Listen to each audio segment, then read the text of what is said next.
Hello children. Hello teacher. Nimefurahia sana hii kwaya. Na nimefurahia zaidi kwa sababu ina watoto wengi ambao wanaimba vizuri kuliko hata wote wanaimba vizuri. Vijana tutaimba vizuri zaidi, sivyo? Lakini ni watoto tu nimekuwa nikisikia. Asanteni sana watoto wa ambassadors, wanapendeza. Ukienda Kamburisiolo nitawatafuta, si ndio? Teacher aweze kuwasalimia.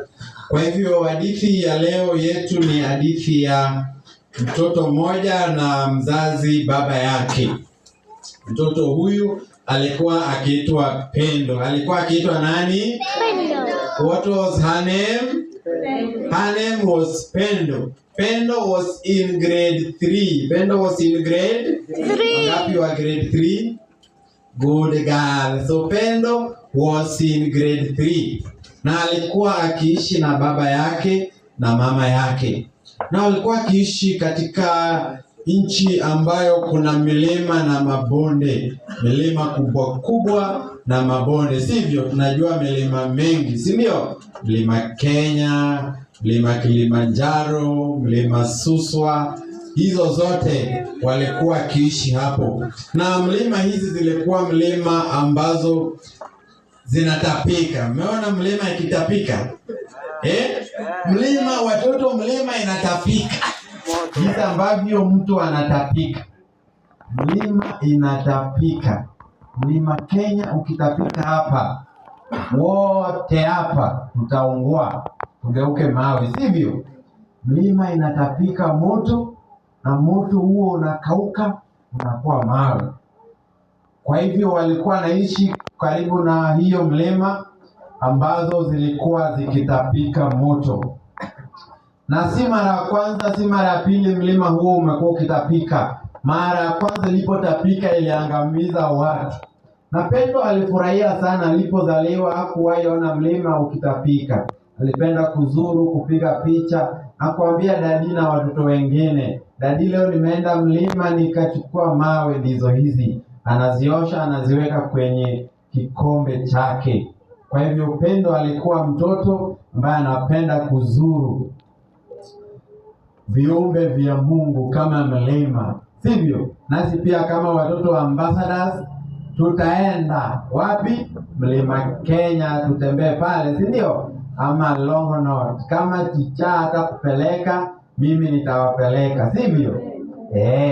Kwa hivyo siku moja alipokuwa pale alisikiza hadithi shuleni ambazo zinasemwa kuhusu mlima hizi ambazo zinatapika.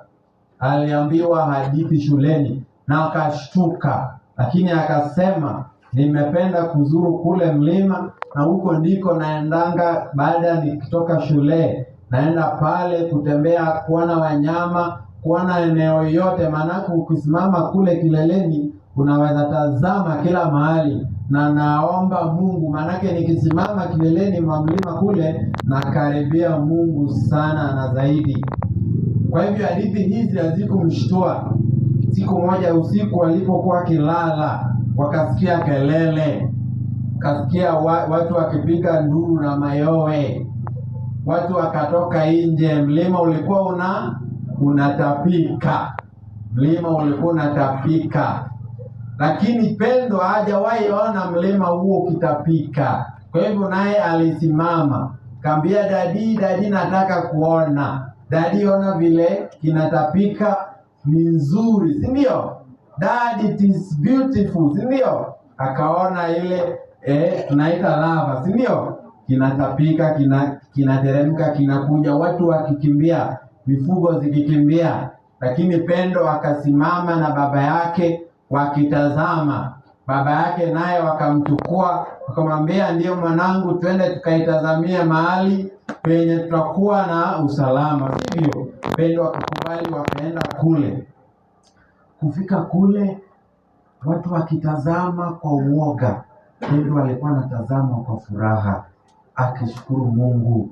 Wow, what a wonderful God, what a marvelous God. Akaanza kuimba wimbo, my God is so big, So great and so mighty, there's nothing my God cannot do. For you dream it, my God is so big, so great and so mighty, there's nothing my God cannot do. For you, the mountains are His, the valleys are His, the stars are His wonderful works. My God is so big, so great and so mighty, there's nothing my God cannot do. For you. Huu ndio wimbo Pendo alikuwa akiimba, watu wakitazama mlima kwa uoga. Alikuwa anatazama kazi ya Mungu. Kazi ya nani? Yes, alikuwa anatazama the works of her mighty God. Sivyo? Wangapi watakuwa kama Pendo kuanzia leo, wakiona viumbe vya Mungu kama milima, wanashukuru Mungu? Amen. Mungu aweze kutubariki.